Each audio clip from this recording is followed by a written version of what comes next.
análise do discurso é um campo de pesquisa que trabalha com as linguagens, né? A produção de sentidos por meio das linguagens na sociedade. Então, falando de uma forma assim, bem simples sobre o discurso, toda a produção de sentido é um discurso. O discurso ele pode ser oral, como nós estamos fazendo aqui agora, ele pode ser escrito, ele pode ser pintado, a arquitetura é uma forma de discurso. Enfim, tudo aquilo que produz algum tipo de sentido para as pessoas é uma forma de discurso. E você tem razão, quando a gente pensa em discurso, a gente normalmente pensa em discurso político, que é talvez o mais difundido, mais conhecido. Mas todas as pessoas, ao falarem, ao escreverem, ao pintarem, estão produzindo discursos. Não há nenhum discurso que não seja controlado pelo poder. Não há uma maneira de alguém falar absolutamente livre, ou escrever, ou pintar, enfim, produzir discurso de uma forma livre. É sempre controlado.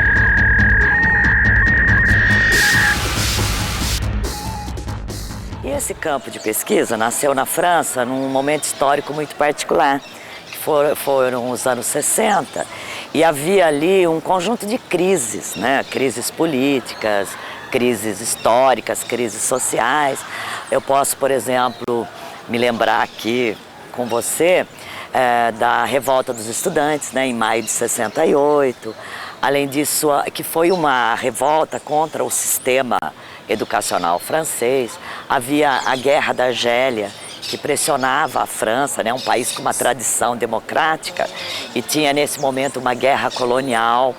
Havia, além disso, a Guerra do Vietnã, num cenário internacional, novos movimentos sociais que apareciam, como as feministas, que propunha a politização do corpo. Então eram crises que transformavam os costumes, os comportamentos, e é claro que elas acabaram ressoando dentro da intelectualidade francesa daquele momento. Elas vão levar a transformações na maneira de pensar a produção do conhecimento. Nesse momento histórico havia grandes pensadores na França, né, convivendo com todas essas crises. E Foucault era um deles, né, que vivia esse momento de tensão política e que passa a questionar o papel do intelectual dentro da sociedade. Será que o conhecimento produzido por um pesquisador, por um cientista, deve ficar preso dentro da universidade, ou ele tem que ter uma utilidade para a sociedade? Qual é o papel político do intelectual? Como é que ele pode pensar em respostas para as crises de um momento histórico? Je ne pose pas la question de qu'est-ce que c'est que connaître. Mon problème n'est pas de savoir si les discours scientifiques sont vrais ou pas, s'ils ont rapport à une objectivité ou non, s'il faut les considérer comme simplement cohérents ou seulement commodes, s'ils sont l'expression d'une réalité extérieure. Tout ça, ce ne sont pas mes questions. Je dirais que je fais l'histoire des problématisations, c'est-à-dire l'histoire de la manière dont les choses font problème. Então, eu diria que é esse caldo de cultura, né, que é esse contexto histórico desse momento, que leva o Foucault, junto com outros intelectuais, a proporem uma politização do conhecimento, né, uma politização da produção do conhecimento. E a análise do discurso vai nascer dentro desse clima, né, de crises, e vai ter como proposta ser um instrumento de leitura dos sentidos.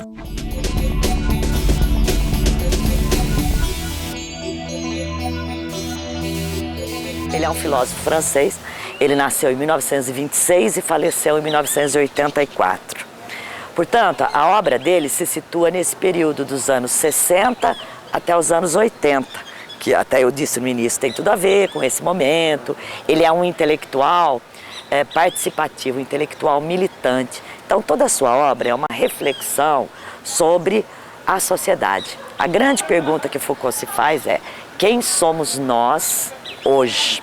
Ele tenta entender a nossa sociedade, as identidades que estão em circulação na nossa sociedade.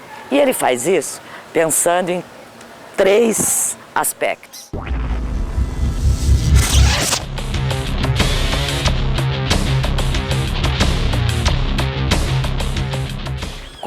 saberes produzem isso que nós somos. Por exemplo, como é que a medicina diz o que nós somos?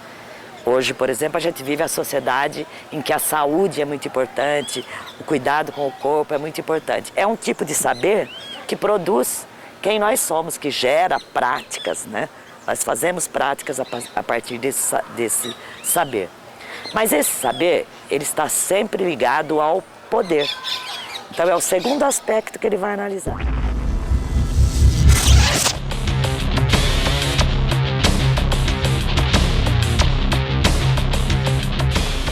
Como as relações de poder, que vão desde a mais microscópica relação interpessoal até a grande relação política e macro social, como elas interferem nisso que somos nós.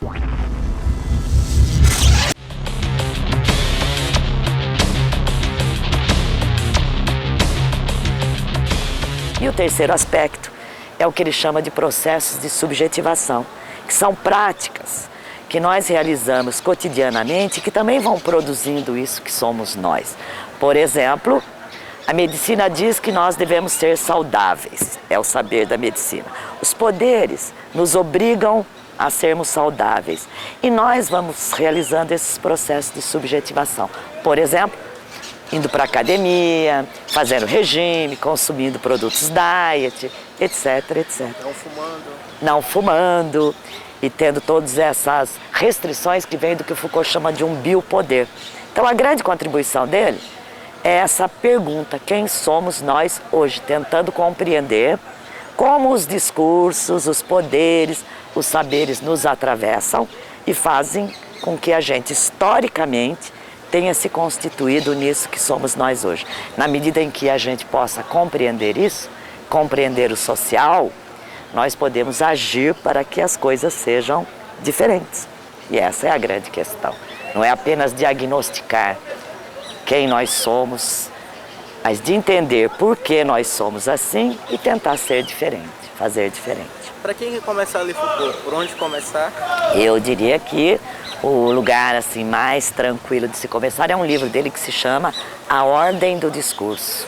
É uma aula que ele ministrou em 1970, que tem toda uma linguagem bastante didática de uma aula e que é fascinante. Tenho certeza de que qualquer um de nós que comece a ler A Ordem do Discurso vai se apaixonar pelo Foucault e não vai querer nunca mais parar de ler a obra dele.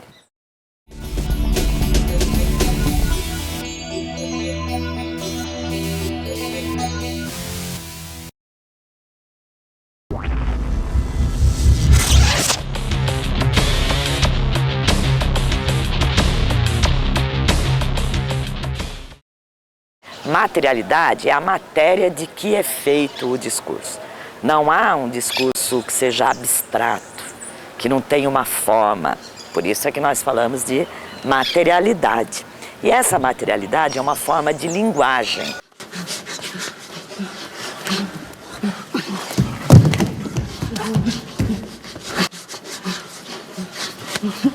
Veja, por exemplo, numa fotografia. A fotografia ela tem uma materialidade.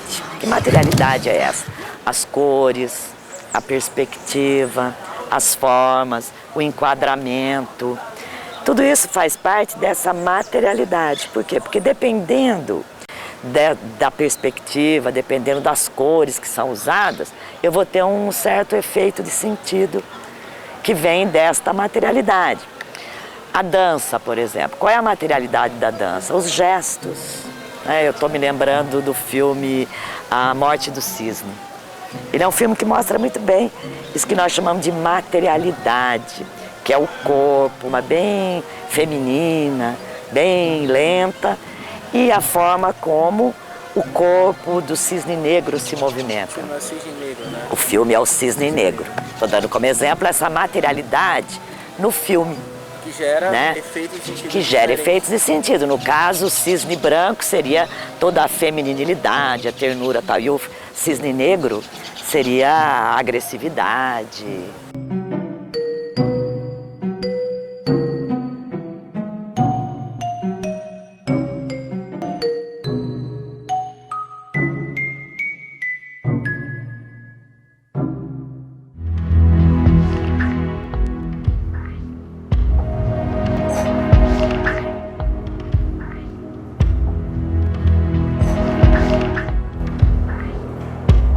importante do que tudo isso é que ele faz essas análises não apenas para constatar, olha, as coisas são assim, vamos deixar que elas fiquem assim.